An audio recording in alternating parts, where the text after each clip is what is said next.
Boom, boom. Nice. Very exciting. So exciting. So we're starting to go live now. Perfect. It says we're live, so it's a few seconds behind here. But everyone that's tuning in, the people we have in our waiting room right now, thank you so much for tuning in. Today we've got some really, really killer stuff to cover here. Unreal card magic. It's the I had no idea coming in. Like even a week ago, this was in existence or in creation, and anything with Ben Earl is super exciting because he's kind of, I think a lot of people compare card magicians by like people like Danny Ortiz and stuff like that now, and while Ben certainly has some of that flavor in there on the psychological side and the idea of starting and stopping memories and how people think, there's a lot more here on the side as well that are much different psychological techniques that G and I have been chatting with as we prep for this. So that being said, I want to welcome G here from Illusionist. He's the CEO. He's the main man. He's the header of the ship over there. Yeah, So thanks everyone for tuning in. And I've said this to you, Jake, as well. Like I said, I'm an open book. Ask anything. So, yeah, we haven't prepped questions that I wouldn't answer. I was like, literally, just ask anything. I even tried to do that, and you're like, dude, just ask whatever. I know it's going to be fine. Just ask it. Yeah, do you know what I mean? Like if I'm not confident in the product, like standing up to scrutiny, then it shouldn't be out. So I think it's much better just to be like, ask whatever, Yeah, I completely agree with you on that. And this, I've got a little. The most preview I've got so far is the trailer, full trailer, and just looking at the page and kind of going over the who, what, when, where, why. And there's a lot in here. There's some of this stuff, like I think we were talking, we'll open this up to get people salivating already here. We had that chat the other day where we were talking about the Rossini card stab, and you mentioned something that Ben does for that I'm like, oh man, that's brilliant. Yeah. Automatically just 10x my return on that one card effect that I've done for literally about somewhere in the ballpark of 20 years. I think I was 10 when I first learned it and started doing it. I could barely hold a deck of cards. It's my first double lift trick. But there's so much to cover in here. So like that being said, I think you explained it best. Kind of, would you think it's okay if we touch on what that thing was so people have an idea of like what they can expect really out the gate with this? Yeah, I'll go over it. Ben's published this effect previously in his own membership called the Family. It's a trick called In Your Hand. I'm not going to go over methodology because that's his to share and that's on the project. But it's the level of psychology that Ben Earl has, the level of thinking, his nuances. Like when I say this guy is granular, you would never even expect it. So perfect example, anyone knows his coin trick primary movement. He talks about the coin only ever existing in that hand. So he's like, look, you take it out of your pocket from this pocket in this hand, and you never have to do a false transfer. And the reason being, you want them to only ever associate the coin with that hand. Who's thinking like that? How many magicians are thinking on that level? So he applies that same level of thinking to everything. Every card move that he does, even something as simple as a double lift.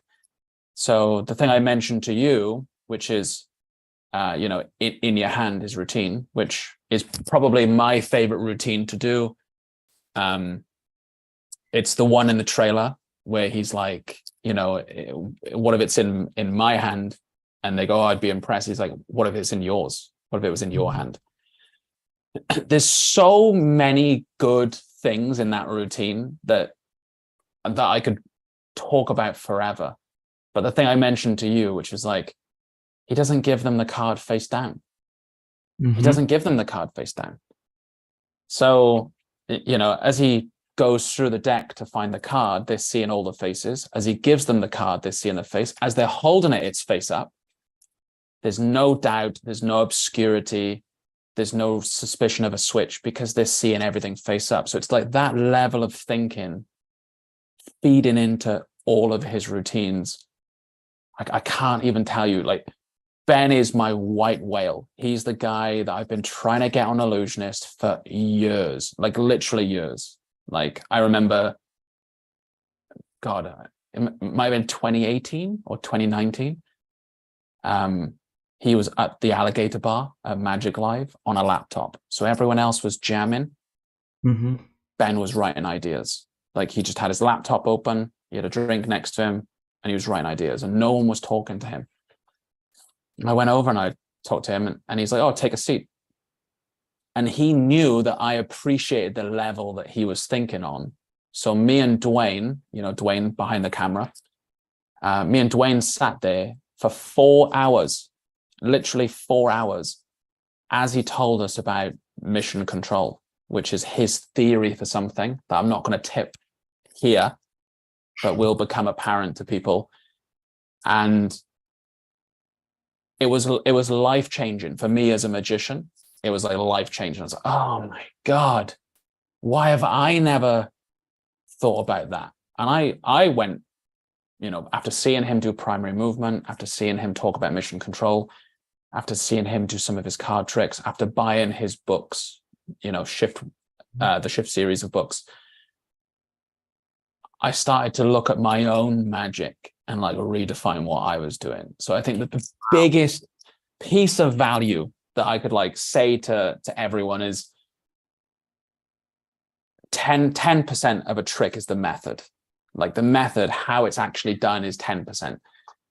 And then the way your body position is, where the weight is in your feet, when you say something, how you say it, is the other 90%. And that all feeds into it. That feeds into your entire routine. And you can turn something as simple as a double lift color change, you can turn that into a unique performance piece with so many layers of deception. It would smack you in the face. It's just crazy. Like I showed, Brad Christian, founder of Illusionist. He's not really in magic anymore, but he has a vineyard, and at the vineyard Christmas party, he was busting out some tricks. Oh, shoot. And he came back, this was like obviously last Christmas. He came back and told me, oh yeah, I was busting out some tricks and I did this and this and this. And I told him about some of Ben's material. And then we go off to New York this year and we film it, and I show Brad the trailer because he's interested. Brad's like, holy shit. If I was on my deathbed and I could muster up the energy to do one more thing, it would be to add to cart on this. Like, that's how excited he was, because he could see those layers of like, oh my God. So yeah, I think whether you're just starting magic or whether you've been in magic for 10, 20 years, there's so much value here. And it's like, when we say this is complete, it's complete. So it's like, if your starting point's here, then you've got all of this. But your starting point may be where I am, which is here, which is like, I've been in magic for so long, I've acquired, a level of skills that, okay, maybe I've only got this much to learn. But that last amount is the difference between me being a hobbyist or me being, objectively great, which Ben is. So yeah, there's this like sliding scale. I like the idea of, pro magicians or amateur magicians seeing this and being like, well, I already know the method, so I only have this to learn. I've done this bit and I only have this to learn. But that's where all the juice is. That's where like the best bits are, for me, in my opinion. Yeah, it's like squeezing the lemon, isn't it? Right? Like, I think we talk about that a lot in marketing and stuff, but it applies to magic as well. It applies to everything. You want to get every last bit of juice from a lemon. You want to make sure that you're extracting everything, and that 90% you're talking about, that big chunk where we're talking, what do you say and how do you say it? It's a big thing. What justifies doing X? That's the stuff that really does make the difference. And thinking on that too, obviously we kind of went over this as something for beginners. Well, let me jump in there, because go for it. How many magicians do you see doing this? Right?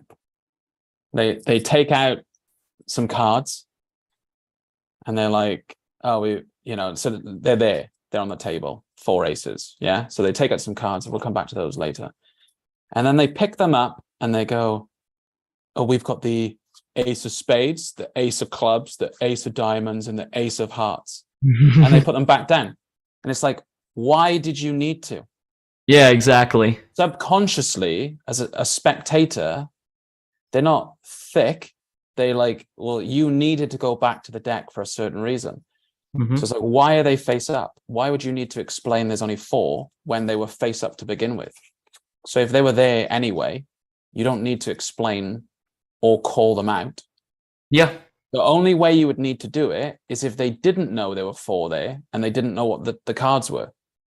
So now this is more justified. Mm-hmm. Now it's like, hey, we've got 4, we've got the ace of spades, we've got the ace of clubs, we've got the ace of diamonds, we've got the ace of hearts. That's more justified than that. So it's that level of thinking that a lot of magicians are just not in, where they're not scrutinizing every little piece of their routine to get as much out of it as they can. And they're doing stupid things that are contributing to either a lack of response from an audience or an increased ability to get caught. It's like, oh, I saw you, like, mate, there's a routine in this project called Paper Switch that Ben does. I saw this is on the page, guys. You'll see it here once it launches. It's on the page. We're showing people the full thing, but it's so good. The slight happens when he tells them what's about to happen, which cleans up when it happens. It's like a full circle. I think anyone who does magic is going to look at it and they'll immediately recognize the value. They're going to go, oh my God, that's really clever. And they're not going to, it's hard to distill that level of value, isn't it? Yeah. But it's, in the same way I know you're into mentalism, it's the same thing as like, when Pete Turner says something like, well, why don't you not say that and whisper this to them instead, get them to react, and then whisper this to this person instead. And then you go, oh my God, that's so genius. And it's the same thing for Ben's material. And that ace thing is not Ben's material. That's just a demonstration of, of the level of thinking that you could put into your routines. Why is it face down or face up to begin with? Why is it on the table if it needs to be on the deck? So if you ask those questions, Ben has already asked all those questions for all the routines he's teaching, and it's killer. It's literally killer. Yeah, so it's literally a starter, like, I mean, the tagline, I love it, is, fuck someone up the deck of cards. It's literally like here's the box, you have 2 decks in here, you have everything you need. All you gotta do is take the time and learn this. Now, one of the things I'm interested in too, because I'm sure this is something that, because if I think we're talking at the head of this, like I went back and referenced some like Past Midnight, some other project by Ben to really get myself familiar, because I know some of his material, but I don't know it, not in the level definitely that you're talking. I've never picked up his books or anything. It's now on my list. Is there some in there too? What would you say to, like, because we're obviously breaking a lot of bad habits is kind of a big part of this for the people that already might have a good grounding. The thing is, people that don't have a grounding are actually really lucky, because they get to have a grounding built on, hey, let's kill these habits off and instill this thinking from a fresh slate. That's a really good point. It's like, why learn 20 ways to control a card when you can learn the best one, the most deceptive one? Why learn 50 ways to false shuffle when Ben has literally Ben's combination shuffle? I know exactly how it works, and I still can't see how it's false. So yeah, it's the one in the trailer, right? It's going back and forth and stuff, and I'm like, that's false, mate. Do you know what I mean? So like you said, there are no bad habits for complete beginners. That is very valuable to, like, you don't have to learn 50 different ways and then end up going back to the one that you learned to begin with. It's like, you're just going to learn the best one. Yeah, that's it, man. That's it. So I'm guessing there's probably a lot. Is there any focus or things in here, like, or any, like for people that already do have those maybe bad habits? Like I think we talked the other day, people that handle, hey, would you look at that? A double lift, like I can spot a double lift from a mile away with that. Yeah. everyone's, it's not the shoulders and everything. They might be relaxed everywhere else, but like they are handling this thing like it is a block of concrete, and Mm-hmm. honestly trying to convince other people that it's not two cards. And I can look at it and just go, how could it not be? Mm-hmm. It weighs more than one card. One card is handled, especially when you do it in comparison. One card is just that. So Yeah. what are some of the moments in there where they kind of, you think there's a lot of good habit breaking things and stuff like that? Or Yeah, I mean, one of the things, there's like 19 essential techniques. So there's 19 handling moves, which is like, how do you hold a deck of cards? okay, You know, how do you do a fan? How do you do this? Okay, that's all basic handling. That's covered. Then there's 19 essential techniques. And then we had a joke. It was in the trailer. It was in the long cut, and we cut it out. But, you know, Ben says, I could have put in one more and I could have made it 20. But he's like, but then I would have been lying. Then it wouldn't have been essential. Like, he made a list of what he considered to be the essential. It just so happened to be 19. So that's the kind of level that he's like thinking on. But those techniques, you know, just one of those techniques is break management. So it's the idea of like, how do you hold a break and hold it for a long period of time and not have anyone notice and look casual. And like that alone, like he's got all these little throw off moves and like little fidget things where it's like he squeezes the deck like this and there's a break. I'm holding a break. So it's like there's a 50 different, no, not 50 because I don't want people to hold me to a number, but like that's hyperbole. But there's so many different things and nuances and touches that he's got on something as simple as holding a break. How long do you hold it for? How do you make it look like you're not holding a break? Same thing with the double lift that you mentioned. You know, how do magicians make it not look like it's a double lift? So yeah, then that's all covered. And then it gets into tricks. So there's 3 core components of this project. First is basic handling, then it's essential techniques, and then it's tricks. and I think that's that sounds perfectly the right way to go, because I mean, it sounds like, again, we've got to wipe the slate clean at the beginning of this and reinstill new habits, new ways to hold the deck. That's funny, I forgot, that's one of the favorite things I do like is his holding the break stuff, how he's sitting there. Yeah. He's sitting there like this and flexing the deck and yeah, all that, and he's just holding the break, don't give a care at all. I forgot about all that. So someone was asking on here. Let me get the exact name so I can give a call out here. And I think this is a good segue for this. Speaking of that, Mr.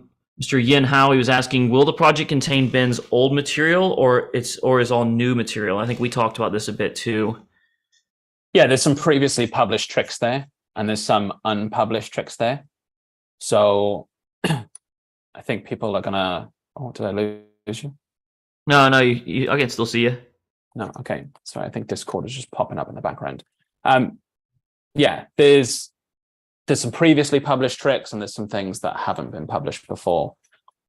But I think it comes down to the format. Ben said something interesting, which is that he published the shift and then he went to a convention and he did some stuff from the shift book.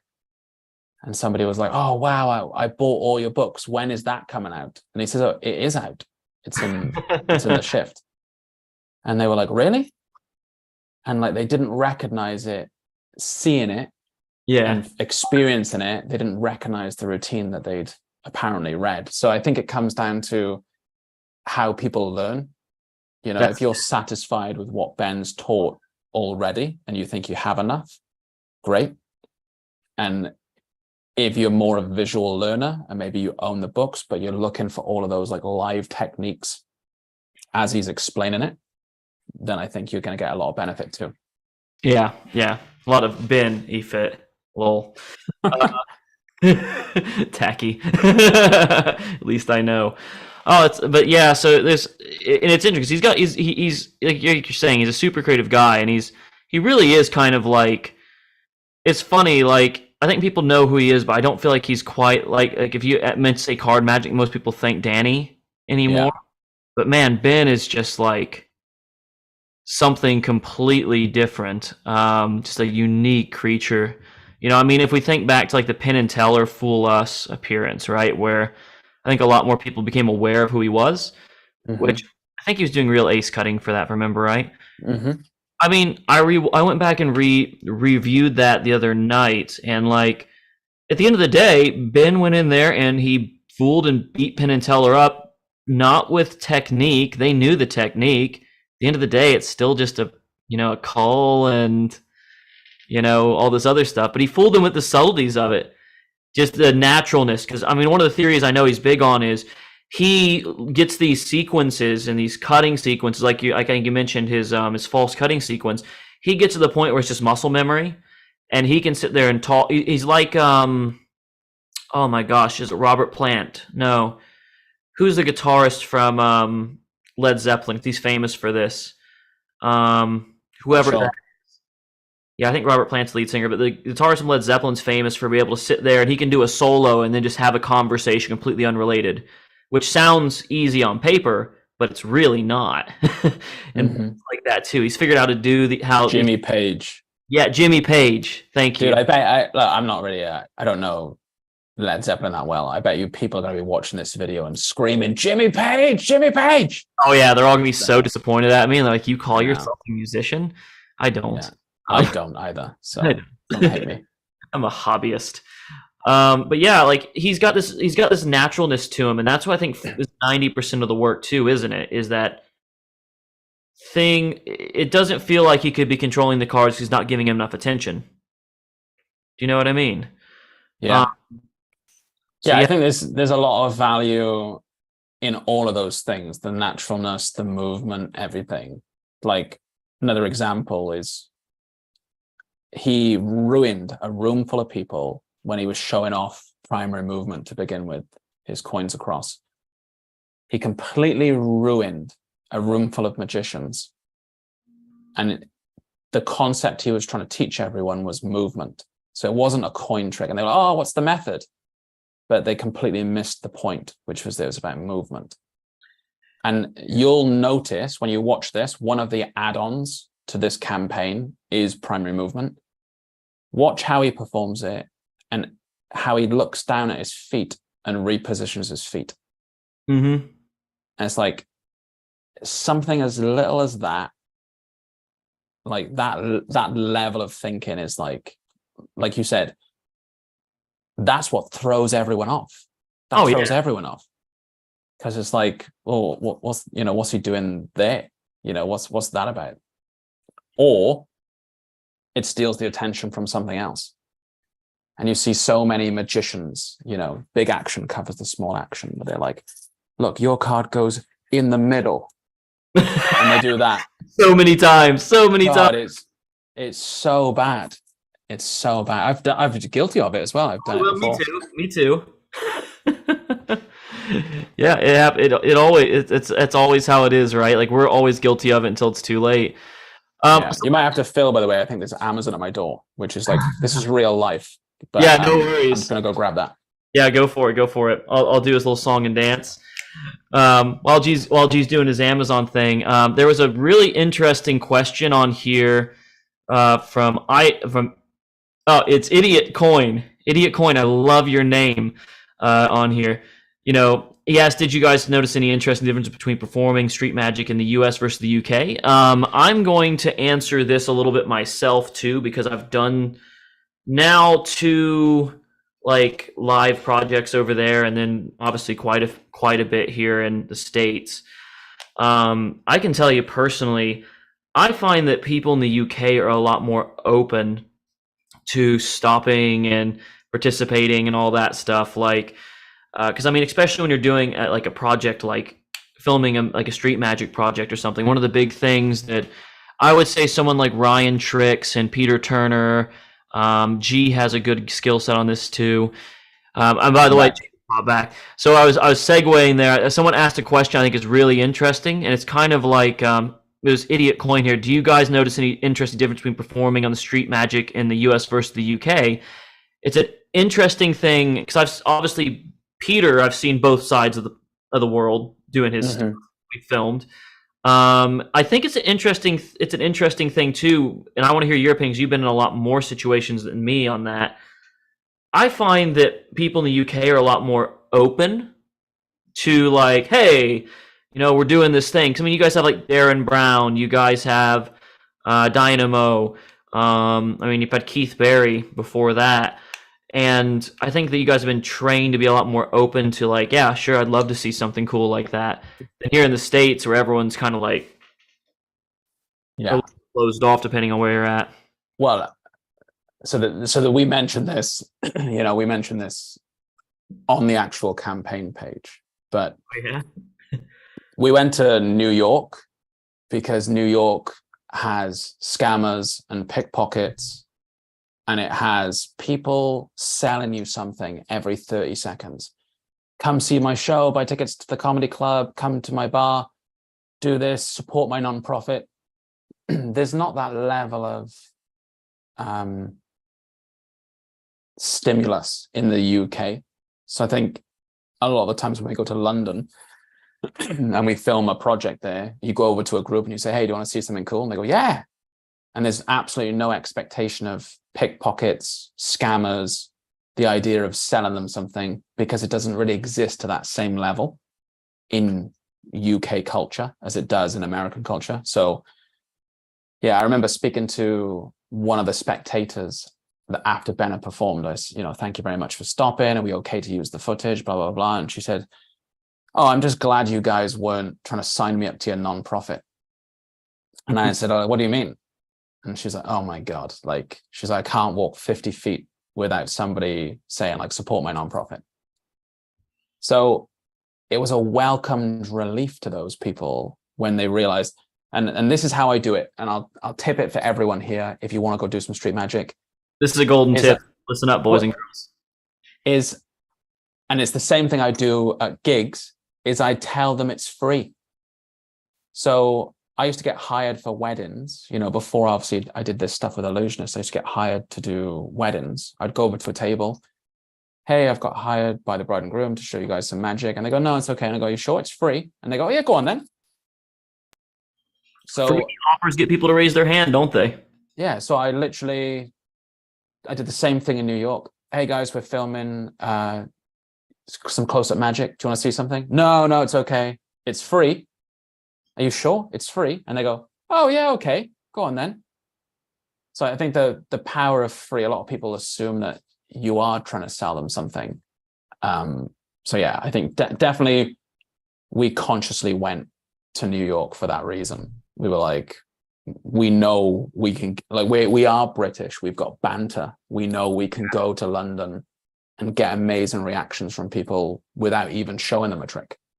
So the idea of going somewhere, that's not our style, where we don't live, where people are a lot more tense, that was definitely like a conscious decision. I think that's cool too. That's what I like about these projects. You guys kind of go to the extreme in a lot of ways on doing this stuff. Like, it's like, hey, for How to Read Minds too, hey, let's go to Vegas and let's do all this stuff. Let's go to biker bars where, people are going to look at you kind of with a sideways glance and be like, what are you doing here? Yeah.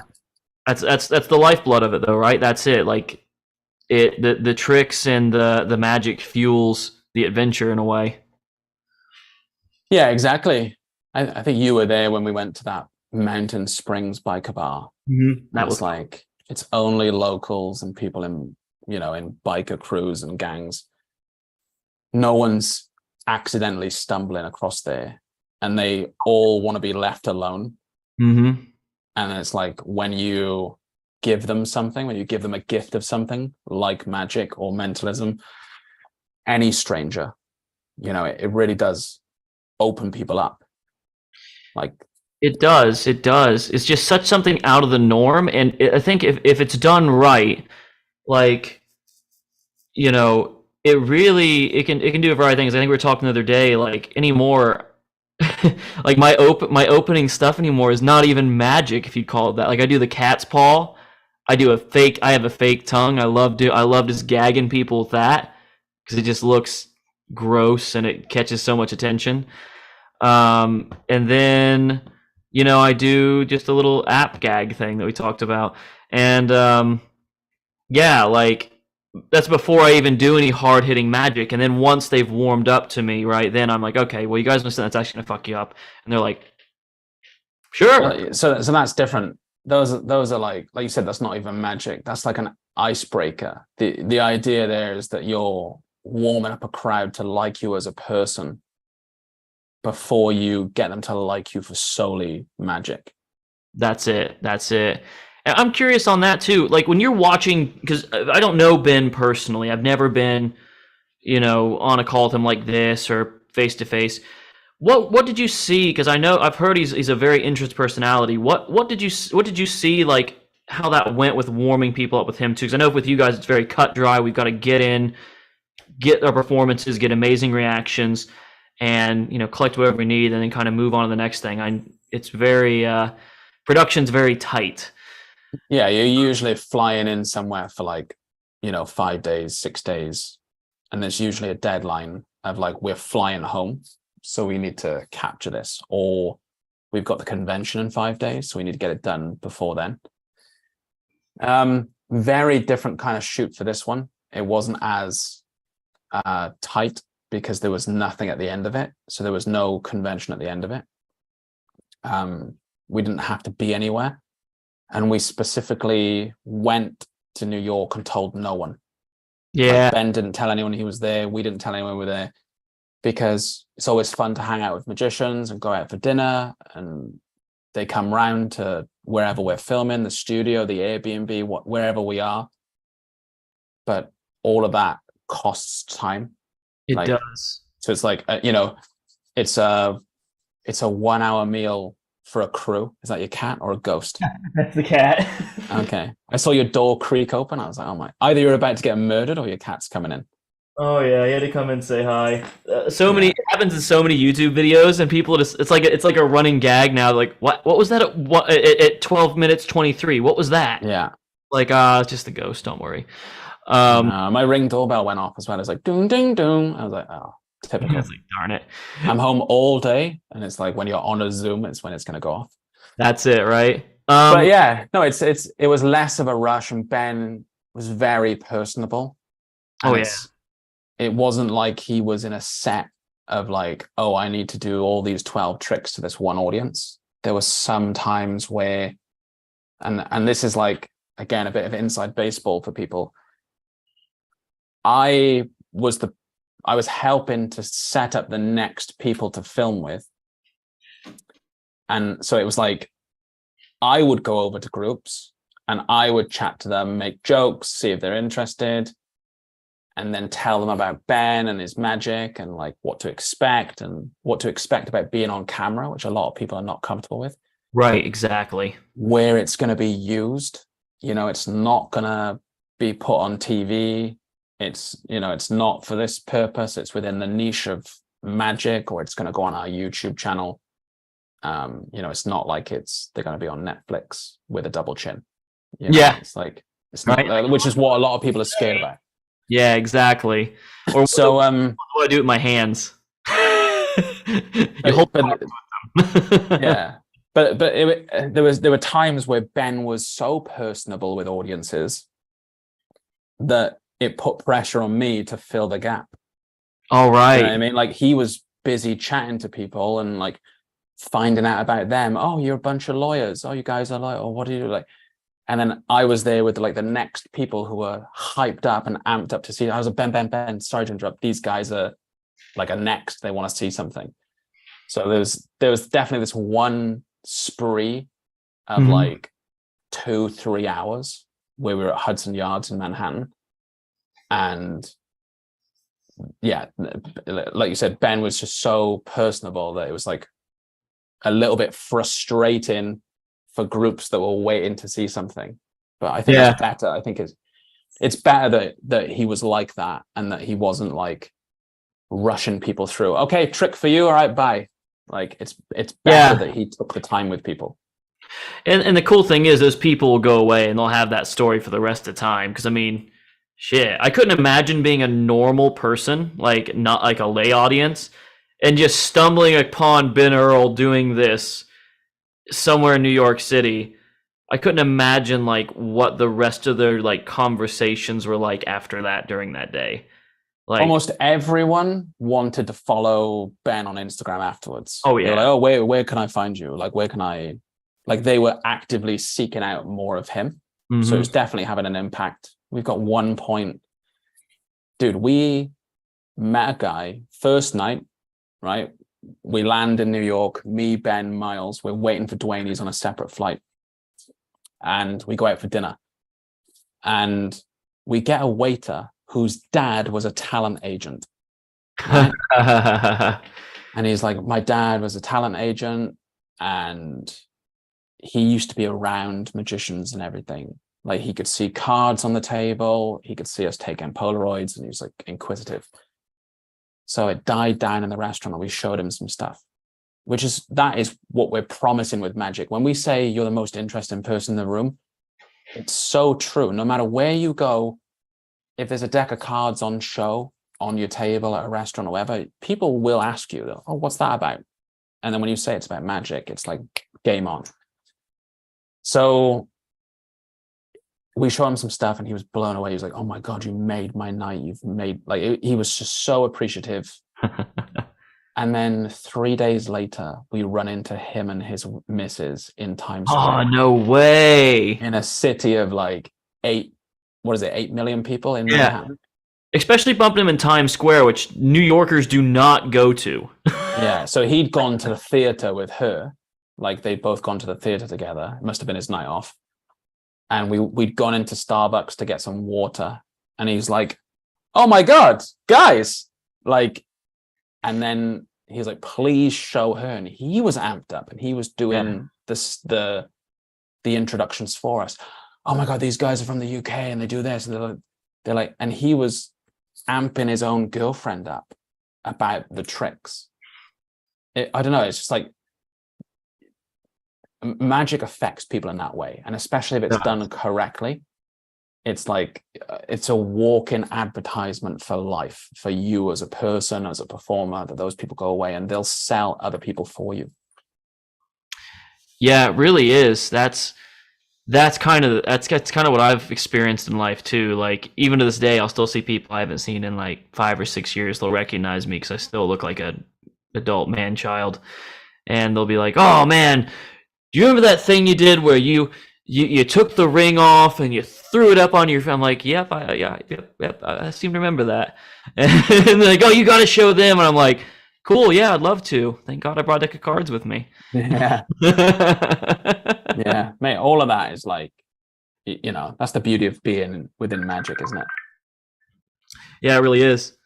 It's just it does open so many doors. Like I've got to admit, like I think we've talked about this too. Like for me, I would not be where I'm at if I had went into the magic shop in Gatlinburg, Tennessee as a kid and looked and went, and has not been interested.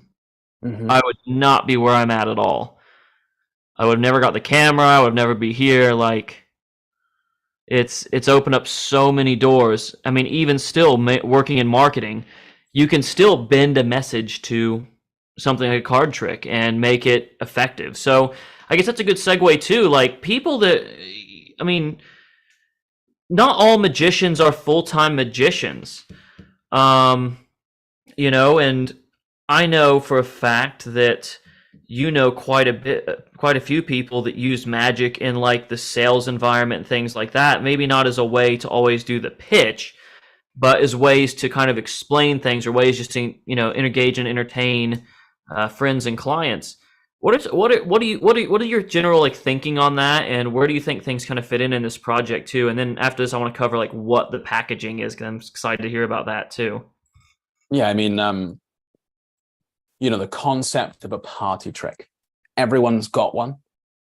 Some people can curl their tongue, some people can flare their nostrils, like some people can juggle, some people can solve a Rubik's Cube, and they could be friends of yours for life and you'd never expect that they had that certain thing. So there's been multiple times showing magic, I'm sure you've had it too, where they go, oh, can I show you something? I know a trick. Mm-hmm. And it's usually the 21 card trick. I think the idea of knowing one trick is, I think, quite popular. I think almost everyone knows one trick. So, and maybe they don't fully remember it. Maybe they like half remember it from years ago, where they're like, oh, let me, can I show you something? Okay, I think it's this. And then if I do this, all right, let me just count these out. Just think of your pile. They do that. And I think the idea that you could just learn one thing, but learn it at such a high level that it could pay dividends as your party trick for the rest of your life, I think it's a good concept. If I lost everything, right? Let's say a nuclear bomb hits the warehouse, Illusionist is done, I've lost everything. I've already told people I'll be a waiter. Like, I'd go be a waiter, because knowing magic, I would kill. Mm-hmm. I'd make people's straws vanish, their credit cards vanish.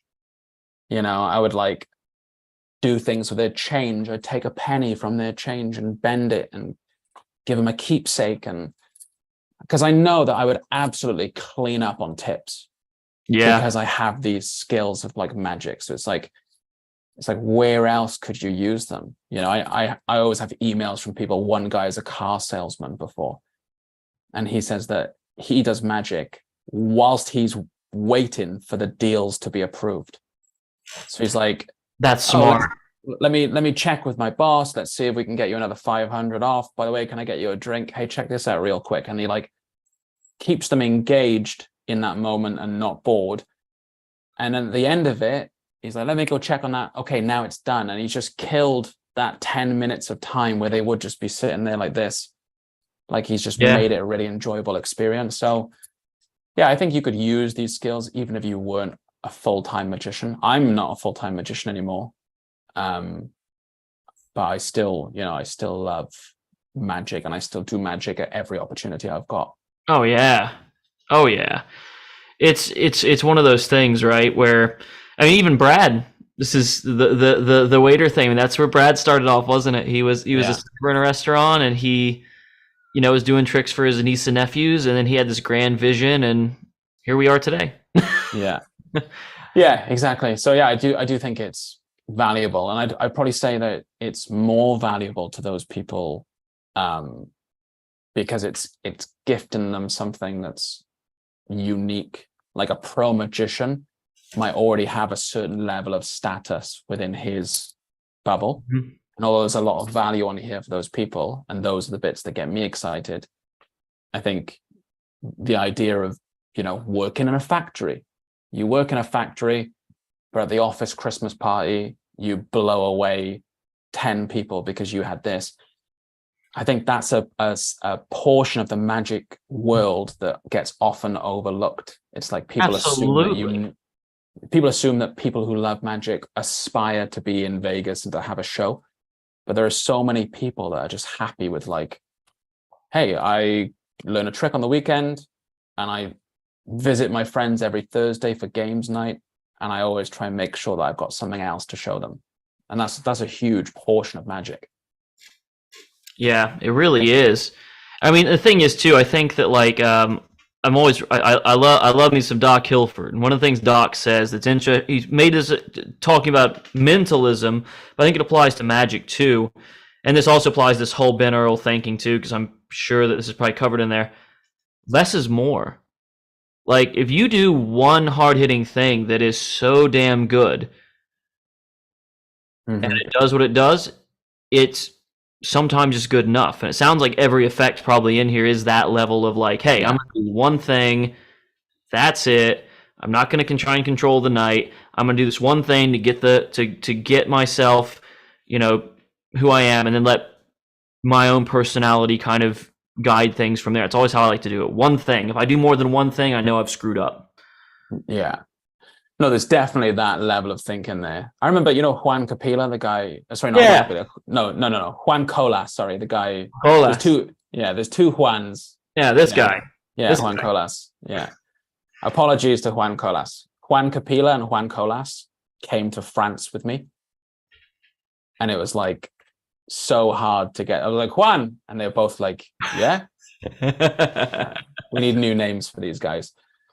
But yeah, so Juan Colas was in Paris with me at the Rendezvous convention, and I was showing somebody any thought of Card to Pocket, and there was a family watching that were just at Disneyland, and the kid comes over, like this little boy comes over, he pulls up my jacket.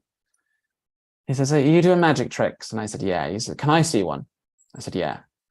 And I did one phase of Ambitious Card, and the kid drops to the floor, like falls back, then stands up and runs away. And I think we put it on the Instagram. You can hear Juan Colas, and he's shouting, "One phase, that's it. No more, no more. One is enough. One is enough." And he's absolutely correct. That like when you can create an impact like that, you got to know when to quit. You got to know what's the most powerful thing you could do. That's why I've got such a different mindset to people. When I see somebody doing a rubber band trick, and it's like, oh look, it's yellow and now it's blue. I'm like, okay, what is that? Is that the most powerful thing you could do? Mm-hmm. You've got juicy fruit gum, and now it's watermelon, and now it's strawberry. Is that the most powerful thing you could do? Like, if it was their gum, then that's like, but you pull the gum out, you show them the flavor, now it's something else, now it's something else. Is that the best thing that you could do? If you could only do one thing, is that the best thing that you could do? So I think Ben asks himself that question. That's where his material's been going for the last 30 years. And I think that's what makes me a fan of his work, and a customer of his work, is that I'm like, oh yeah, I could waste my time on this, or I could just, grab one of Ben's routines and learn it, which I have. And it's like, and then I've got the one thing, I've got that one routine that you could open to an audience that's like, all right, sick, you don't have to do anymore. So yeah, that's an interesting question for Matt. What about you? Like, have you ever been in a situation where, because I know you're into mentalism, you've done like the bridge, for instance, right? Or you've done psychic surgery, or you've done some of Pete's stuff, where you've ever just like stopped? Oh yeah. My I will still say, if you see me perform for normal people, I don't have a deck of cards, which I try not to carry with me everywhere. What I'm probably going to end up doing is grabbing a bar napkin, and I'm going to do the psychological force. Actually, I think, is it in How to Read Minds 1? The spider, is that it's in Mind Games. The Mind Games, okay. Yeah. And I think you guys we're also covering, if I remember correctly, on How to Read Minds 2. Yeah. So I do that, and a lot of people are like, "Isn't that ballsy?" No, I've had literally hundreds of reps. It's not ballsy to me at all. It just flows. Like, it took about 100 reps to get it where it was. I would say now it's at about a 95% accuracy rate, but I also know that if I don't get it right, I just go, okay, it tells me all I need to know about you. So let's try something else here, and then I'll move into something else. But when I do that and it hits 95% of the time, that's it. No more, no less. I tie in the reason why they said this thing with basically doing a character reading that leads to it, and saying, how would you feel? How would you feel if I could tell all of that before we had this conversation? I had it written down right here as proof. And that's it. After that, they'll ask a myriad of questions. It makes them go, wait, are you reading minds? Are you predicting the future? Are you some kind of weird psychological whatever? Are you like a psychic? It just opens up so much can of worms, because I'm not showing too much that that could basically draw their mind to more selective thinking. And there's no slights, no gimmicks or anything, so it just gets them really hard. But yeah, less is more, 100%. So yeah, I can definitely say that's usually my approach. Yeah, it's interesting what you said as well. Like, and maybe that's a lesson for people, is that you're going for it. You're being bold, right? Mm-hmm. And I liken it to finding $100 in an old jacket. Like when you find $100 in an old jacket, you're like, oh my God. Or like $20 in an old jacket. You're like, well, oh my God, yes. And it's like your dopamine level goes from here to here. But if you check your pocket and there's nothing in it, it doesn't take away. It's just, it doesn't add.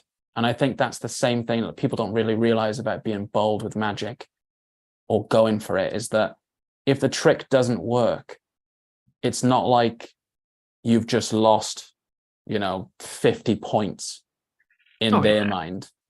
But if it does work, you've gained 100 points. The trick is not working, right? So before they even knew there was a trick, and when they know there's a trick, it's on this line of it's not worked. And it's only when it does work that it jumps above the line. Yeah, it's absolutely true. So there's so much, like they don't know what's about to happen. So you may as well, like you said, just go for it. They don't know what's about to happen. It's your trick. Who cares? Dude, I saw a magician, I'm not going to say who, but they did a false transfer of a coin. And then they said, what do you want to happen to this coin? And the woman said, make it appear in his pocket. Right? And they had it in this hand. So I was like, how is he going to get out of this? Like, how is he going to recover from this? And he was like, oh, check your pocket. It's in your pocket. And then he checked his pocket. It's not there. And he was like, oh, no, it's behind your ear. And then he produced it. And afterwards, I had a word with him. And I was like, this is not good. Like, you've given them the choice of creating that moment. And now you don't know what they're about to say. If they say, make it appear in my pocket, make it appear on the shoulder, make it bend, and the only thing you can do is to have it not be there, you've shot yourself in the foot. Yeah. So, yeah, I think be bold, but don't be so bold that you can't get out of it. So of course, I would never say, like, if you were doing a force, like if I do a mystery card force, I don't say whatever card you name is going to be this card. I don't do it. What I'll do instead is say, I'll say, this is mine, but I want you to have a card as well. So then when they go through that entire... Ooh, I like that. I like it a lot. This is mine, but I want you to have a card as well. Then if they hit the psychological force, then I can be like, oh, what's amazing is that you went for the exact card I was thinking of and you can turn it over. And if they miss it, I put it down on the table and I say, let's see if I've got that. And now I just cull it or control it to the top and then palm it and ditch that one and say, oh, what's interesting is that, because I've got myself out of it. But you never want to be in a position where you're like outstretched. Okay, think of any card. Mm-hmm. There's no way out. If you miss, there's no way out. It's just like you got to have built-in outs for yourself just in case. Yeah, my rebuttal to an extent on that too is though, like, because it's so funny because every once in a while, like, let's face it, like even like the spider, like the spider force we're talking about, right? You get that one just wannabe butterfly that's like just completely just everything, like you can tell they're just blatantly, maybe not even blatantly, maybe there's that flighty where it's like they don't have select that, like they are just saying things that there's no way you're gonna win.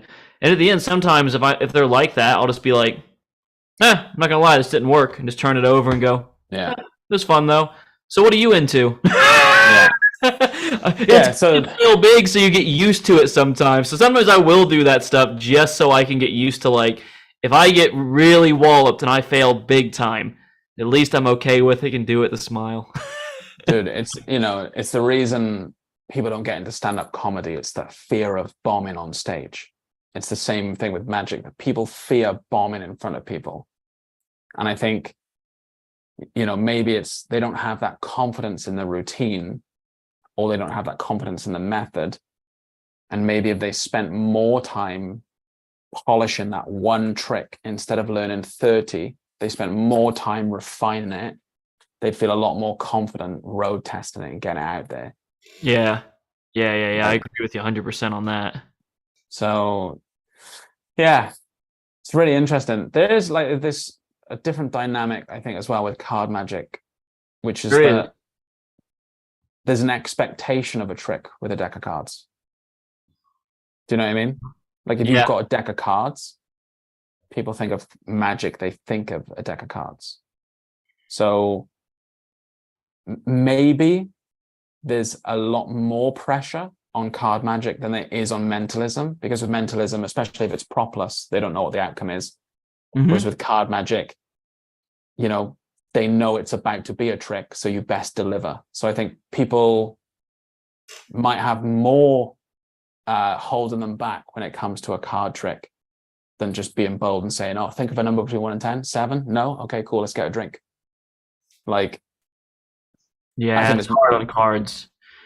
Yeah, but I mean, it's the best.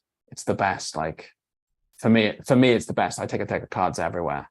Oh yeah, because I mean, at the end of the day, the good thing about cards, unless they're literally like they have taken 2 cards and they go, haha, I'm gonna think of this one and put it in my pocket, and I'm gonna give you this other one and say it's mine.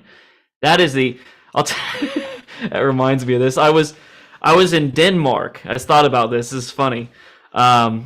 Graham Marshall. I love that guy. He's such just a funny, weird guy, in all of the best ways. I'm sitting there with him having lunch. I've got a plate. I think I sent you the picture. The plate of pickled herring in Copenhagen. I'm having lunch with Graham because he's happened to be there while I was shooting this project for Legoland over in like all the way across the country in Billund, which is like a state here in Ohio, Denmark size. And I'm doing an aces thing for him and showing it to him. I didn't know it, but the son of a bitch he caught that I'd called the aces. Here, give him a shuffle real quick. And when he did it, he had palmed them. Wow. So I'm going through and doing this. I'm trying to find him, like, wait, what? And I keep going, and I'm like, okay, I must have just missed, because it was all estimation. It's like estimation aces. And I'm trying to hit it, and all of a sudden I look over at him, and he's just got this look on his face. I'm like, what? I'm sorry, I don't know what just happened here. I must have completely lost. I must have done a bad pharaoh or something. He goes, or you could be looking for these. Big smile on his face. All the aces palmed. That is the worst situation card magic you can be in. Is that? Yeah, that is the worst. I had an experience like that recently. I was on a stag do, which is like a bachelor party. We call it a stag do in the UK. I was on a stag do, and we were drinking cocktails and having a good time, and a lot of strangers, and they found out that I did magic, so they wanted to see some stuff. So it's the evening, we're having drinks, and I start like showing some things, and I had a marked deck of cards. At the time I was using cohorts, so I spread the cards. I like turn away. I had to just grab anyone. Sorry, no, I had to touch anyone. So you touch one, and they touch one. I turn back, and I'm like, this one, are you sure? And then as I look back, I get the read on the marking, and I turn back away. I say, okay, take that card, show everyone else, I'm not going to look, and then put it back in the middle. And they didn't put it back in. So when I take it back and I'm like, give those a shuffle, I'm super confident someone else is shuffling. I take them back and I'm like, you're thinking of a card. It's a black card, right? And I'm like miscalling it on purpose. And I go through and I can see it's not there. I'm like, subtly looking on the floor, like, did the person shuffling drop it? Did I misread the marking? And then I'm like, would you bet that I would know your card? And I remove one card and I place it on the table. Would you bet that I could, that I would know your card? They're like, oh yeah, go on then. I'm like, would you bet a tenner? They're like, yeah. I'm like, okay, cool. It's the one in your pocket. And they were like, whoa! It was like a new trick. They were like, how did you know? So I knew they didn't put it. Like, I got myself out of jail with that one. That's great. But that's just from reading the marking like ahead of time. Well, that's But it. The more fail safes you can have too, the better. Don't get me wrong. yeah, Like failing on purpose sometimes can be kind of cute and fun. Like I kind of like it, sets expectations low, and if you hit it the next time, then you goes up a lot higher. But it's not the optimal situation, is it? Like having a mark deck in that situation saves. yeah, it does. But I think again, like it comes down to you learn those things through repetition, or you Mhm. learn them through failure, and then or you learn them through someone who's been there and then can like pass on that knowledge. So it's Yeah, let someone else like do the work for you.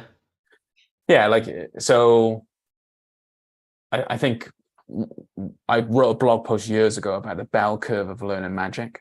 It's like, you start here and then you absorb as many methods and tricks and stuff as you can. Mhm.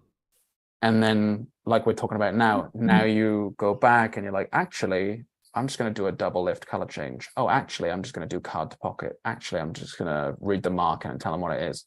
And you end up 10 years later over here, redoing the crosscut force and redoing that stuff. So I think that is what I said to Ben. I said, like, where you are with how simple your methods are, but how complex all the other stuff is.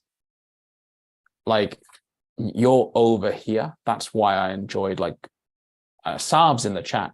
Sav, I don't know if you remember this. Sav phoned me one day and he's like, yo, bro, what's new? And this was before we were ever working with Ben. This was when I just wanted to work with Ben, but we were kind of like just discussing what the project would eventually be. But Ben had that routine in your hand. And I said to Saab, oh yeah, Ben Earl's got this routine called in your hand. It's like my favorite thing at the moment. And he said, how does it work? And I told him how it worked. I'm not going to say what this is live, but I told him how it worked. He went, oh, it's just X, whatever the method is. He's like, oh, it's just that. I was like, no, it's not just that. It's way more than that. The method is like this much. It's over here. It's like it's at the bottom of the bell curve on the other side. It's like, so yeah, Sav, you reminded me of that, mate. I hope you don't mind me saying that, but I remember that conversation of like, discussing it. Sav actually said something too. He said, too many magicians overwhelm their audiences with so much that the audience can't even remember what magic was performed. That is so true. That is so true. Got to know when to quit. Yeah, yeah. It's one of those things. Like, I mean, again, relating it to kind of our little shared world we talk about outside of magic all the time. It's marketing, man. Like, if like everyone's got that Dan Kennedy sales letter kind of approach, and I'm not detracting from it. Like, it's a book, but it covers all the points. It can still work, but if you can get it to work with this, so that people can take action faster, and it's more clear Yeah. what the offering is, perfect. That's magic too. Yeah. I wanted to learn piano. So like this year I like wanted to learn piano. So I bought a keyboard that can Bluetooth to your phone, and then you know which keys to press like via the tutorial and stuff. So it's like I went really for like the easy route of like, if I'm going to learn the chords and I'm going to learn how to play Mission Impossible on the piano, so that the next time I'm at a train station in London or the next time I'm in an airport wasting time, that I know something, that I can bust out Still Dre on the piano.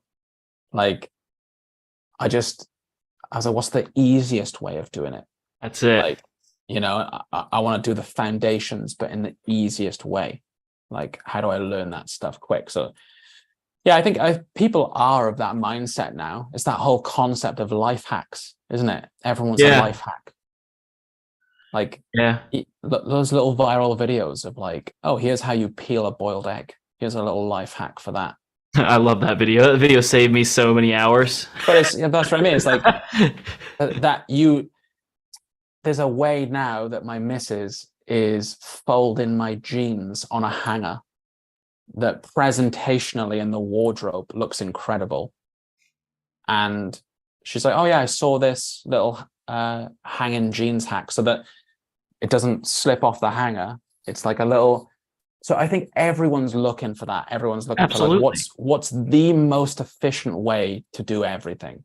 Like, I mean, I bored you to death, dude, with my email client called Superhuman. Like, I've told everyone about it. Like, it's the most efficient way for me to answer emails. I think everyone's of that mindset these days. Like, what's the quickest way to get this meal cooked? That's why these books, like 30-minute meals and whatever, like take off. Everyone wants convenience and efficiency. They want to lose the fluff. Why am I bothering with 15 years of making mistakes? They just want like, okay, condense it for me. Yeah, they want the 20% is getting 80% of the results. Yeah, that's an interesting rule for life. It is. In general. No one's read that, the 80-20 rule. It's like so true. It's true with Illusionist as well, you know, that like 80% of the revenue for the business comes from 20% of the products. So yeah, and that's that whole idea of like less is more, isn't it? You know, what's his name? Elon Musk, when he went into Twitter and he took over and he fired 80% of the workforce. Yeah. It's because he knows about the 80-20 rule. So it's like, what else can you apply that to with magic? You know, what's the 80% of magic that only yields you 20% of the reactions? And what's the 20% of magic that you know that gives you 80% of your reactions? So just concentrate on that. Cut the rest out. That's really it. That's really it. Let's talk about the packaging of this thing, man, because it's pretty. You guys, I've seen a little bit of the photos. It looks beautiful. So what all is included in this? So obviously we've kind of recapped. We're gonna get like new and old stuff, killer, fuck people up with deck of cards, material.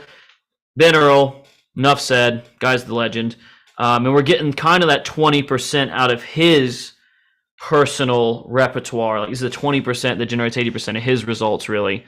And for those that don't know, Ben's done everything to television and all kinds of crazy stuff. So what's the packaging like for this? What does it look like when it hits the doorstep? Yeah, we've gone a completely different route for this, which is like, we wanted to make an experience and we wanted like value. And it's like, you know, before this live event started, I jumped on 5 minutes before, and what's the first thing you said to me? You're like, check out my King of the Hill piece of artwork. Yeah. that my uncle made me.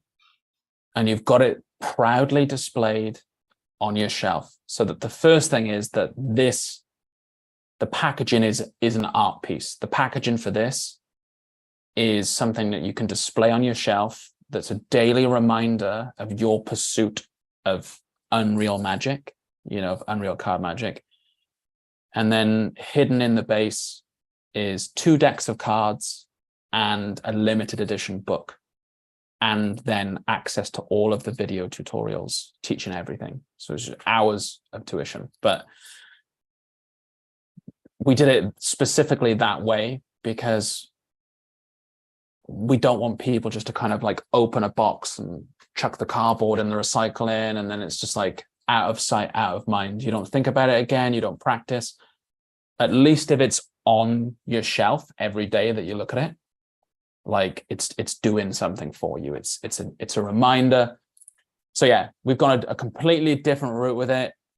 I love the idea of it. It's something we've never done before, and I think that's something that Illusionist is always trying to do, but especially, you know, Ben, which is like, okay, how can we push the envelope in a certain way?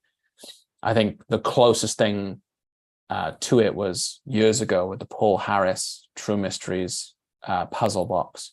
And this isn't a puzzle. What we're doing is not a puzzle. But I think that same concept of like the packaging is a feature of the product itself. Oh, absolutely. And something that people can be proud of. And then the other thing is, I want to say, we don't skimp, and we don't always do things for money. We do things for like the outcome of the product, whatever's going to make a better product.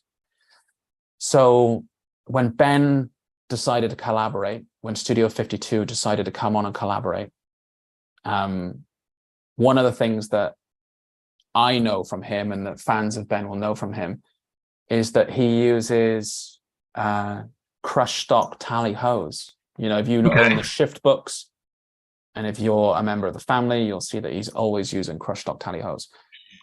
So instead of making it inauthentic or unauthentic and putting an illusionist deck in Ben's hands and saying, use those instead because it's better for us, we did the opposite. We were like, whatever's better for you, if you use these, then we're going to buy those and we're going to make sure customers have those, because we want them to have what Ben would actually choose to use of his own free will. If he's choosing crush stock tally hose, then that's exactly what customers are going to get. So there's a little bit there of like, it would cost us more. It could have been better for us as a brand. Have I lost you there, Jake? Have you frozen? No, I'm still here. I was just reading a comment real quick. Yeah, but it's just like we could have said, oh, hold our Illusionist deck instead, and let's make it all about Illusionist. But this is very much a collaboration between Illusionist and Studio 52. Mm-hmm. And I think that it shows a lot of integrity for the outcome of the project by saying, look, we're not going to just chuck our own deck in there to boost our own self-worth. Instead, we're going to give customers exactly what Ben would use himself. That's really cool. Yeah, I like that a lot. That's really neat. You beat me. I was going to ask what two decks of cards you guys including, and that answered pretty well. So what kind of stuff are in the books? Is it kind of like just a because obviously I have the how to control minds box, and you guys had a book in there kind of covering Pete and some of his thinking and story and everything. What are kind of in the books and everything? Yeah, there's a lot in the book.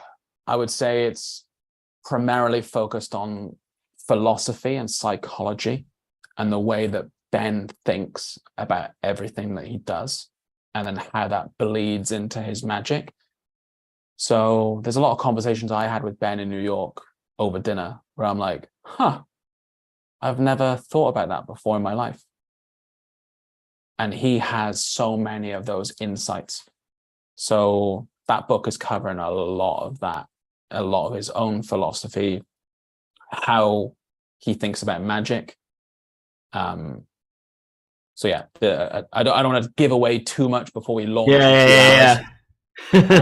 But yeah, it's covering that stuff. Well, that's an important question too. So because I think that we've talked about, I can't remember if you told me exactly when is the launch? When's this going live? And when can everyone, give everyone kind of like how they contribute? Like, it sounds like you guys reshot and updated basically primary movement. I know there's another backers package as well for people that want to back a little bit more as well. There's some other things in there. What's kind of the big offering on that, and how can people get involved? Yeah, I think instead of selling people, I think go back and watch the first part of this interview where you can see the genuine excitement from me about like what this material is. And it's not really my job now to kind of say like, oh, and there's this, and for an extra $15 you can get this. It's like the most honest and the most beneficial thing I could ever say to you is that this is the stuff on my Christmas list when my wife is struggling to buy me things. The material that I've curated and I've signed Ben on for is the stuff that I've been buying, is the stuff that's making my Christmas list. It's the stuff I'm learning. I have got unlimited free magic at my fingertips. Being in the position I'm in with Illusionist, I can have anything. Like, I can go into the warehouse, boom, I'll have 10 of those, please, if I want to. And the only thing outside of Illusionist stuff that I perform is Ben's material. And that's the truth. Like, I don't do, well, maybe I do if like it's an old trick from like a Scarney book or something, but like in general, it's either something we've published or it's Ben's material. And it took me so many years. And, you know, I had the idea for this project and I pitched it to Ben, and I waited and I waited and I waited until he was satisfied with, like, okay, this is what he wants to bring to the community. Like, we'd fleshed it out and we'd planned it well enough so that him and Studio 52 were like, yes, this is something we can't say no to now. So that took so many years to kind of come on board that I'm just like, I'm excited for everyone at this moment now to be like, when I say this stuff is the best, just know that I've put my money where my mouth is, and I've, you know, collaborated with Studio 52. And instead of just making Unreal card magic with a different card magician, I held out for who I consider to be the best in the world. Like, I made sure that I nothing was rushed, that when I say this is the best stuff, it's the best stuff. Yeah. And like, it's this year, especially since like January 29th, when we launched Vanish by Justin Miller, we've had banger after banger after banger after banger. And everyone's like, whoa, Illusionist, another banger. I'm like, this is really the secret. Like, we're just literally going after the best stuff. Everything else we say no to. If it's not what we consider to be a banger, we just don't do it. Mm-hmm. And so, yeah, like, I don't want to say to people, oh yeah, you can get this as well for like $15.99. It's like, it's not about that. It's like, I'm telling you, this is the best stuff. It's the stuff I spend my own money on. You know, I've spent $27,000 just filming the trailer. I believe in this material. And yeah, I really don't mind if it's for people or not, but the people who do decide to get it, you'll be texting me, thanking me. You'll be like, oh yeah, this is everything that you said it would be. This is like exactly what you said it would be. So yeah, dude, I'm excited. It's like, what is it? 3 hours and 45 minutes until we launch it. Oh, it's 3 hours and 45 minutes. Okay, so it is today. It is today, yeah. And Very I think cool. The other thing too to mention is that because it's all possible with a normal deck of cards, that everyone's going to guarantee to have that material by Christmas. Like, it's guaranteed. Mm-hmm. Because even if, you know, the ship that's carrying our product is going to sink, because it's all possible with a normal deck of cards, we could just give you all the videos, like, until that stuff comes in. So there's really no risk. It's not like we have to make some electronics, which take time on, and then there's a failure rate of, or that, you know, things happen and it like delays the project. It's a lot of delays sometimes with Kickstarters that are just unforeseen, but there can't be any delays with this because it's all impromptu, normal deck material. Yeah, no, that's a very good point. It's just so exciting. Like, I mean, the fact that you get a whole, basically, you know, tome on video and some physical print as well that you can display proudly. It becomes a centerpiece in your collection. I know, like, that's kind of how some of my Illusionist stuff is back here. I've always got it in my background. I always reference it when I'm talking. People are like, well, who have you worked for? I'm like, well, I've worked for some interesting niches. Check this out. Mm-hmm. The fact you get all of that, and you just have to have a deck of cards on you, don't you? You don't really need anything else to take this stuff out and just absolutely blow minds, get more opportunities, get your drinks for free, win the day. I can tell you, it sounds stupid, folks, but sometimes just like doing the right way double lift card trick literally will just win the day. Yeah. It's when you go in and try and do your truffle shuffles and look, it's in new deck order, and then it also spells out the star system that you were born under because of your appropriation. It's when you do all that shit that you start to lose people. You know? Yeah, dude. Ben has got a card to pocket, right? And like, we're all magicians here. We know how the cards go into the pocket, but he does it with an empty hand to the spectator. It's like, it's hard. That sounds like I'm lying, but I think for anyone that's familiar with this material, I think it's called the touch 1 or maybe the touch 2. Both are taught, you get both tricks on there. But they're holding the deck, they've got a card, that they've selected, and they're holding the deck. And he says, look, if I touch here and touch here, I can get the card to vanish from your hands and appear in my pocket. Oh, it's like, I want to like scream. It's so good. I watched him do it. And I'm like, just something as simple as that, just something as simple as like his idea for that, the presentation, all the touches on that. To me, that's like, I would pay anything for that. I would literally pay anything for that. For someone just to sit me down and go, okay, you already kind of know this, but do it this way instead and watch people scream. It's like, that's it. So yeah, dude, really, really exciting. And like, there's so much value that I'm not allowed to tip. Like, I know. So many like little things. I'm like, I can tell. I've seen a few times where you're like holding back a bit. You're like, but I can't say that yet. I can censoring myself, dude. I'm censoring myself because, like, the angle at which you hold a deck. Like, what's Ben's thoughts on that? What's Ben's thoughts on like, where do your feet have to be when you do your top change to make it completely invisible? Like this touches on that. Like, there's so many pieces of value that I want to just like give everyone, because I know once they hear it, they'll be like, oh, yeah, I want it, but I can't say it. I can't give it away because it's like, it's not mine to teach. It's Ben's to teach. So yeah, I think, should we open it up for like the last couple minutes for like anyone that's got a question that's not necessarily product related, that's maybe just broader with magic, something in general? I did see Kyle write something where he says, I've seen this one before. Yeah, I was curious on that. Yeah, I think it was in reference to when we were saying that there's an expectation with a card trick, and that people assume there's going to be a trick. And then Michael responded to Kyle and said, I feel like when people say that, they're really trying to tell you no in a less confrontational way. So I think he's right in a certain way, that if you get like a harsher spectator that's like, I've seen this one. Yeah. They're not really engaged.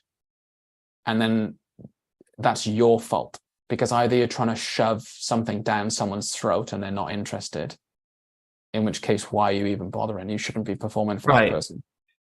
Or you've not framed it in the correct way. You've come in with an elevated status to challenge theirs, and now they're going to feel stupid if they're fooled by a trick. So they pretend like they're not. Oh, I've seen this one. Yeah, I've seen this one. Oh, I know how that works. Oh yeah, you're good. You're good. You've got fast hands. That's what people say when they're not engaged and they don't like you. That's it. If you go in and like, dude, I don't know if we've got it on camera. There was a corporate event, documentarians in New York. There was a corporate happy hour. And I went over to a group and I started talking and making jokes, and they loved my accent. And I just was talking to them for 10 minutes and they were screaming. Like, not that I'm particularly funny or charming. I think they just liked that I was like having a laugh. I was being a bit self-deprecating. I was making fun of myself. I was like, saying certain things. I was having banter with them. What are you drinking? Oh, wow, that looks disgusting. Like, just like having a laugh with those people. And they had an amazing time. So then when I said, oh, by the way, my friend Ben's over there, he's like a world famous magician. He's fooled Penn and Teller. Do you want to see some tricks? They were begging. They were like, yes, please. Like, thank you so much. It was a gift. It was a gift to those people. So yeah, you could probably avoid a lot of skepticism, but you could avoid a lot of like confrontation in groups if you didn't go in with like, hey, I'm a magician. Okay, take a card. Like, just take a couple minutes to just talk to somebody human to human. Yeah, that's really it.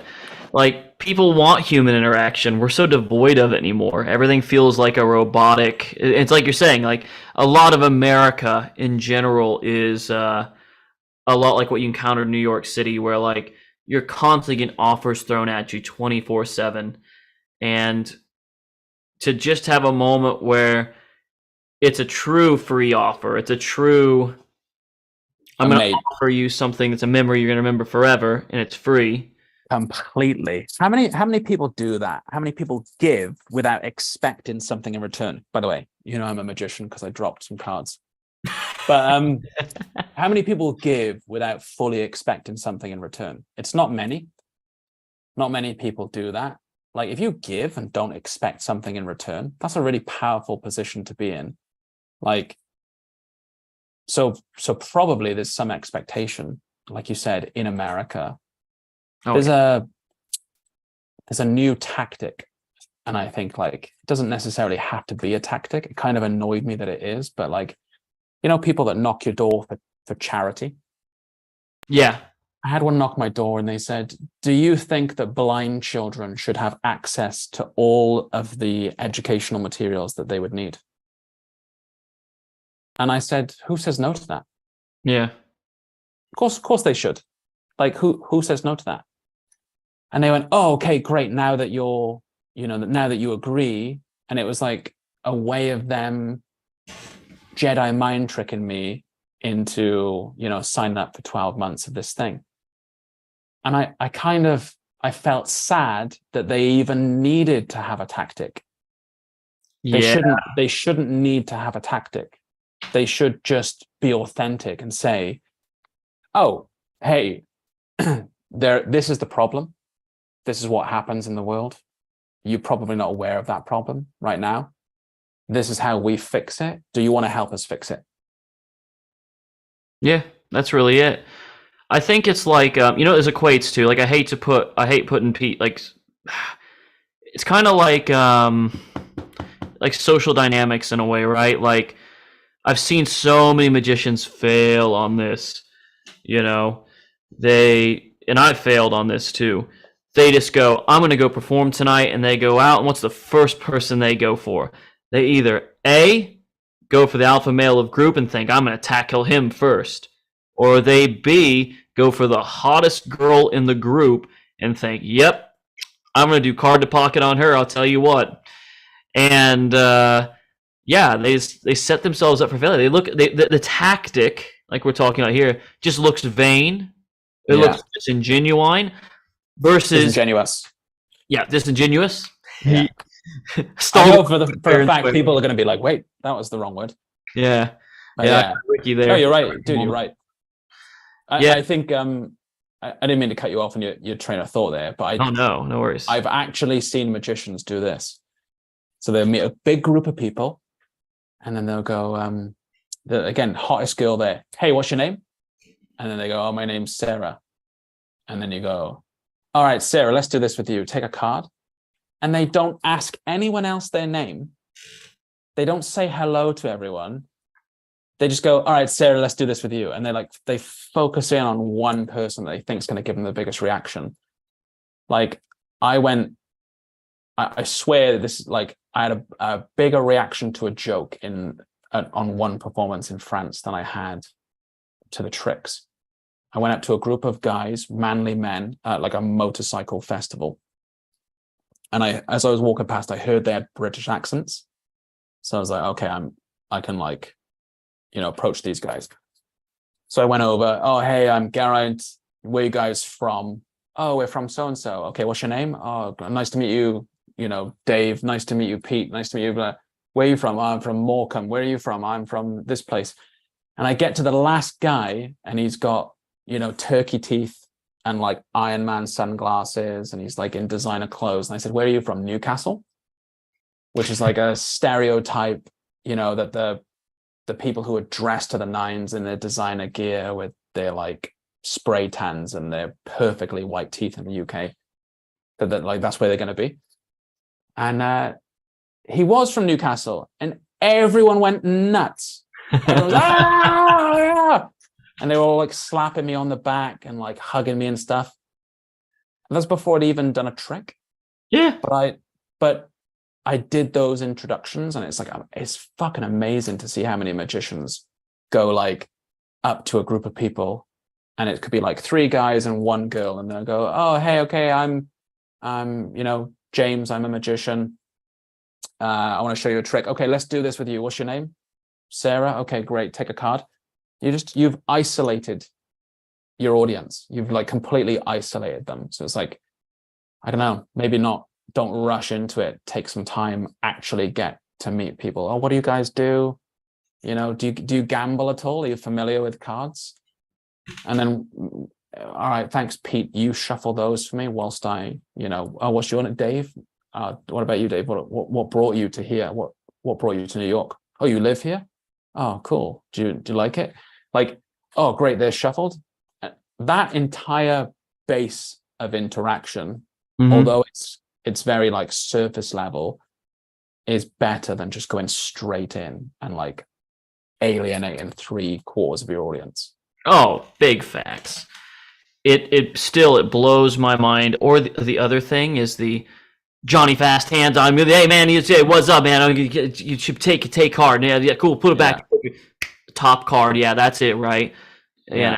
Like I see that a lot too. Dude, I see that from 2 angles, which is like I'm usually with magicians, and I'll see a magician like I'm having dinner with, and we're having a laugh. Oh yeah, and then this happened, and then this is like, and oh, should we get another old fashioned? Okay, let's do that. And then someone says, hey, do you guys do magic? And they stand up. Hey, all right, here we go. Okay, shuffle those. Hand me your hand, left or right-handed. Okay, left-handed, great. Give me a right hand. And then they go into this whole character that is just not them, that isn't authentic, that's like 3 octaves above where they were as a human being. And then it feels like they're a caricature. It's like they're a caricature of a magician at that point. And I think it's probably why so many people connected with David Blaine, because they were like, oh, he's a normal guy. Yeah. There's like, it's interesting. It's like I think we talked about a while back. It's like the David Blaine approach really is look, touch, listen.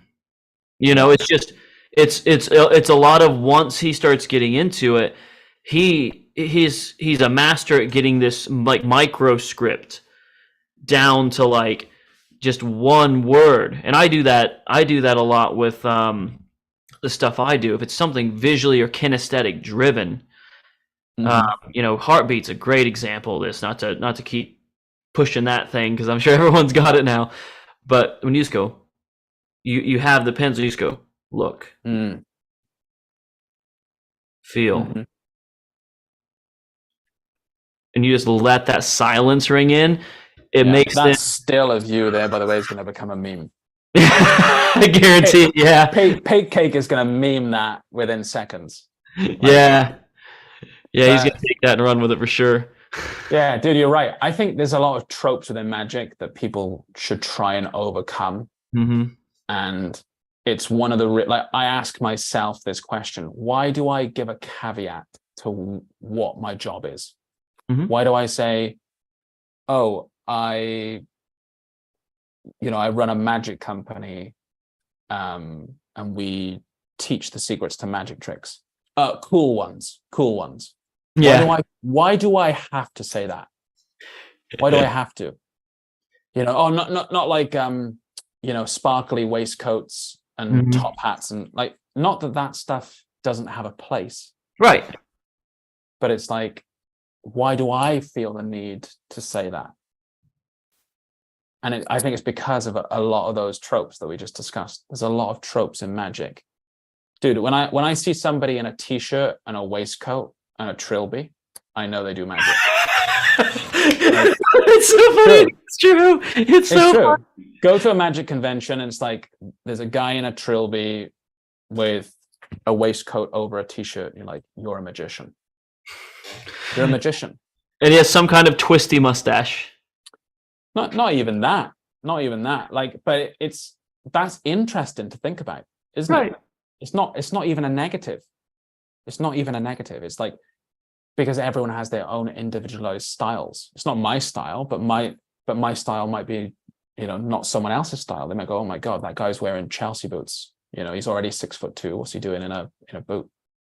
But Right. like, so it's not negative, but it's like, why do they exist? Why do those things exist? And it's the people that subvert that. I think there's a huge call in for people who subvert that. I think so too. A huge call in for people who are just normal. They just like, they don't want their name in lights in Vegas. They just want to share some cool shit with their friends or with their family. Or the next time they go to a wedding, they just want an awesome way to meet people and to connect and to, spend some time. I think there's just such a yearning for that from people that I think, that's what we need to ask ourselves about, like the direction of magic. It's like, where's it really going?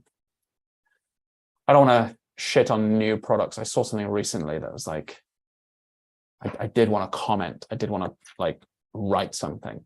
Mm-hmm. What was it?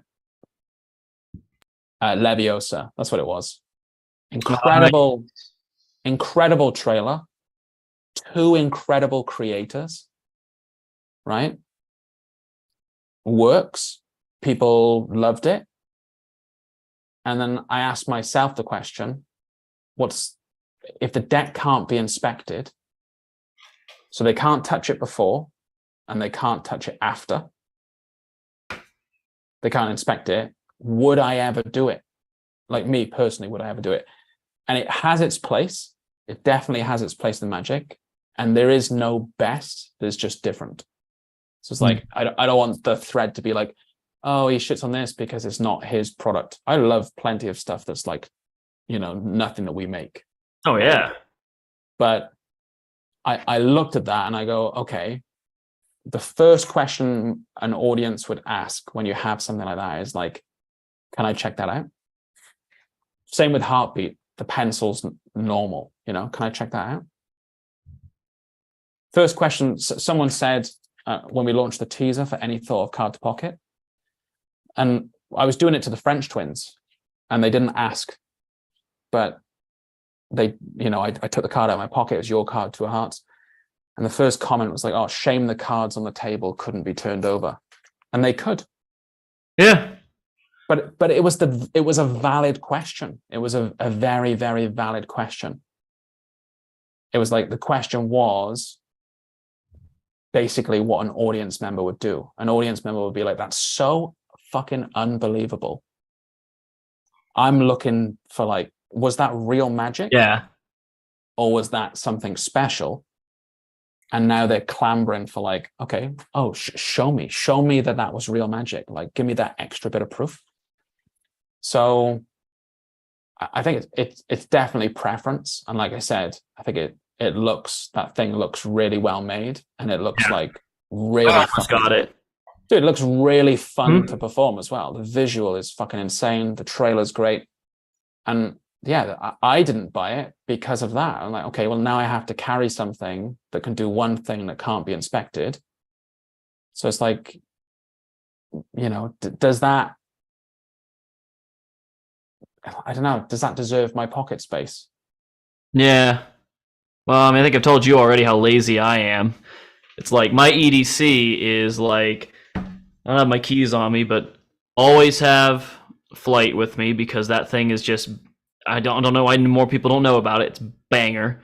Mm-hmm. Always have that. Always have a cat's paw because that's what I typically like to do first. It's just such a warm, funny thing, and then it allows me to show off my cat too, who's been.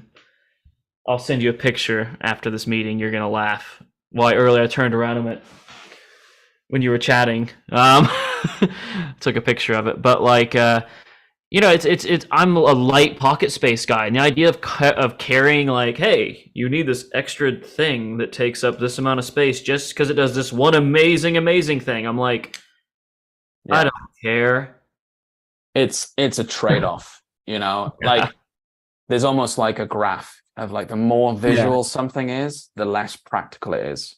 So it's like there's an intersection, right? Visuals are like this, practicality is like this. So the more visual something is, the less practical it is. So there's Very a rare definite exceptions. yeah, there's a trade-off there of like, okay, where does that intersect, and how do I make that my magic? You know, how do I do that? I think about that stuff all the time. Like, you know, practicality to me is very important because I'm not a paid performer. So I don't need to fill my pockets when I leave the house because I'm not going anywhere. So I go with the bare minimum. I was just at, you know, a family wedding and I took a deck of cards. That was it. A normal deck of cards can be inspected before or after, gives me a myriad of routines to do. I think that's why people love app magic, isn't it? People love app magic too.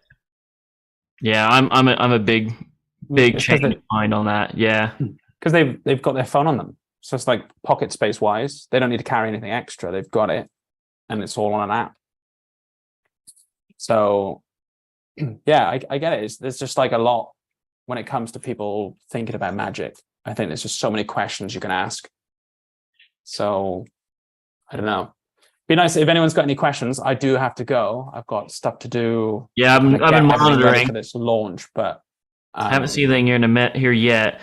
I thought I'd ask just to finish up. One of the things that is teased on the page is the possibility of hitting a certain goal to then abduct Mr. Earl again and do Unreal Card Magic 2.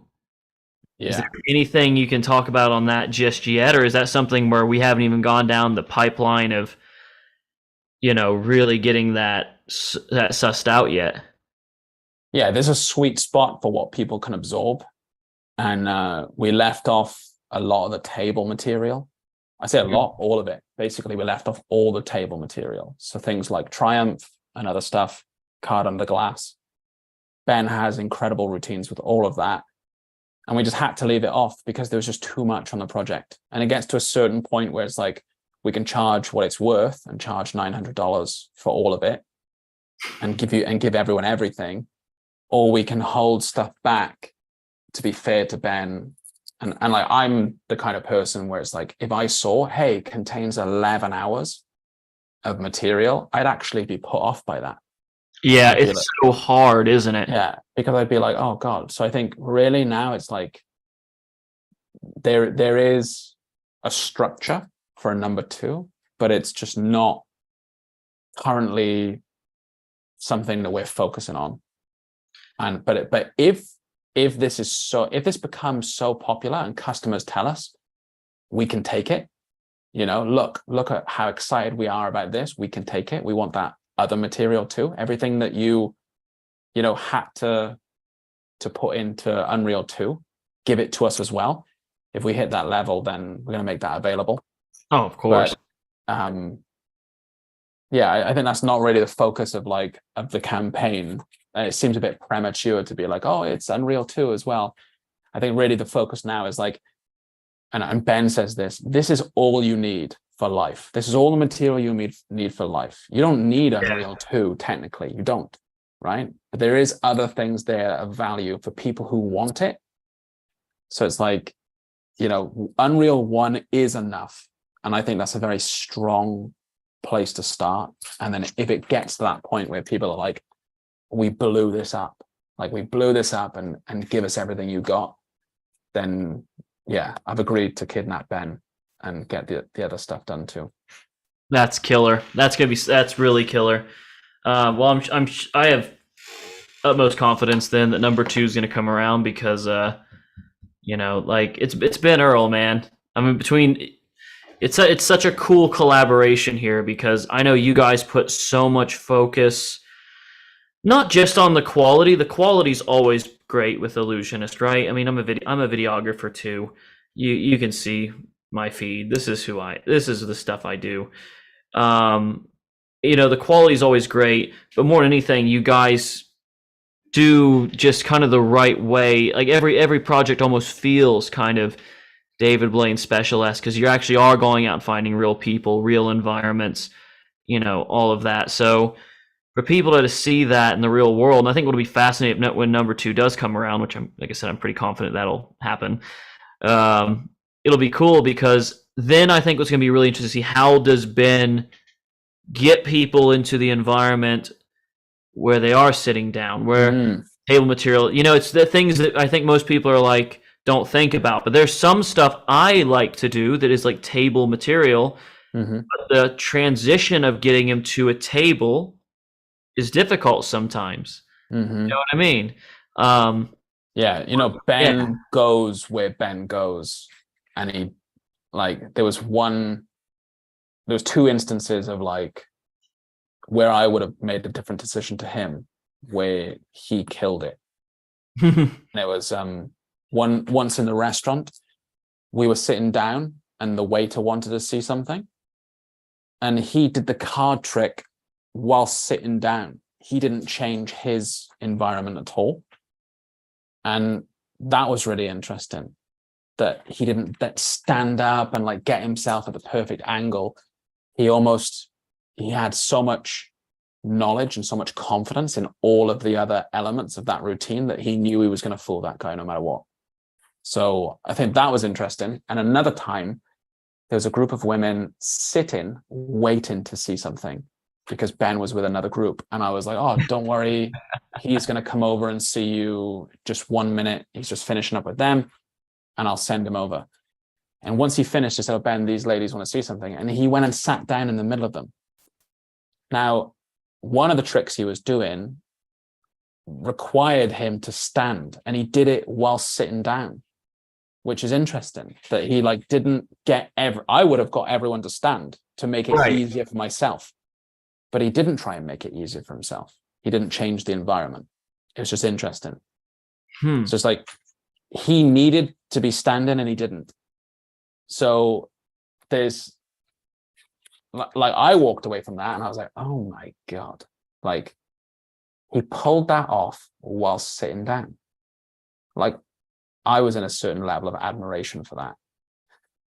So yeah, I think Ben's whole ethos on all of that stuff and like being natural is like interesting. Like he would probably only ever do table magic if he found himself at a table already. He wouldn't necessarily force people to sit down, but I'll let him cover all of that. Yeah, he's done the lifting for us. Yeah, exactly. And I think maybe there's 2 things I want to leave people with, which is like, when you work for a magic company, it's not all sunshine and rainbows. And Dwayne on our team has been filming magic for 7 years. We're working with every artist, seeing every trick. And he kind of fell out of love with magic. He was like not really into it. And he came to New York and we were filming with Ben, and Dwayne went home and picked up a deck of cards for the first time in probably months, if not a year or more. Yeah. And then 2 weeks later, he called me. He's like, mate, I've had a deck of cards in my hand every day for 2 weeks. And it's like, that's how I know that this is the right thing to bring the community, is that I brought my own fucking staff member back. We reignited the passion in Dwayne for this stuff. Dwayne worked the weekend. Now, this weekend just gone, he worked to edit teasers and stuff. He loves it. Like he loves it. He like believes in it in the same way. So it's not really like I'm so confident in it because I've seen all these little things, of Dwayne being like brought back into it for just kind of experiencing some of that. I think that's really powerful. I think so. And the last thing is that this is a collaboration between 2 companies. I think we're going to say more on it as time goes on, but it's an interesting thought. I want to leave everyone with it, which is like, why is magic seen as so competitive? Why don't people work together? Why don't companies collaborate more often? I think we might be the first of 2, not just artists, because artists collaborate all the time. Right. But you don't see companies collaborating in this way. And it's just an interesting thought. And that's not even my own unique thought. That's something that like Ben brought up that he was happy with. I think that's really, to me, it's inspiring as a direction for the community. It's like, you know, ask me a year ago whether or not I thought there was a magic community in the first place. I would have said no. I would have said it's, you know, I don't think there is a community. It's a lot of Splintered. Yeah, it's a lot of competition. There's a lot of backstabbing. There's a lot of hate. But I think it's moves like this that demonstrate to people that we're not all enemies, that like we're just people with this like shared appreciation for something. And it's just interesting to see like, oh, why aren't there more collaborations between companies? Yeah. Why can't they do what Illusionist and Studio 52 just did? Like, it's just interesting to think about. Yeah, I agree with you on that. Well, I think I this will probably be a discussion for us in private for later, but I think I have some ideas of that. Things I can't say. Yeah, maybe. And I want to hear what people think as well. So maybe if you've got this far in the video, maybe comment below. Why do you think definitely do. Companies don't collaborate more often? And is that detrimental to magic? And we won't answer it. Just like, do you think it's detrimental to magic? Because, you know, who knows? But yeah, thanks everyone for attending. And thanks for being here. Yeah, Jake, thanks for putting this on. And then this was kind of like last minute that we decided to do this. So we haven't really promoted it, and it is early because I've got a lot on. But maybe we should do like another FAQs recap like halfway through when we can discuss more and reveal more, because they would have seen the trailer.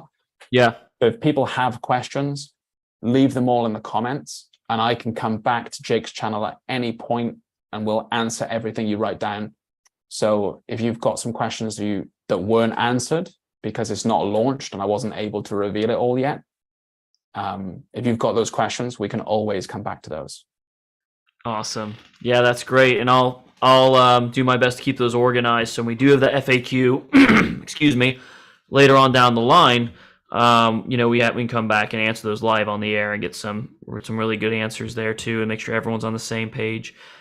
Yeah, thanks everyone for tuning in. If you're on here this early in the morning, you know, in the U.S. anyway, it's started at 7 a.m. here. We're now at about 9. I know you're getting over to about it started at noon, and now we're getting on to almost 2 your time. Yeah, so you got a lot to take care of. So we'll let you go for now, and thanks for being on again, man. I always love having you on here. Always love chatting. Awesome. Right. Thanks, everyone. Take care.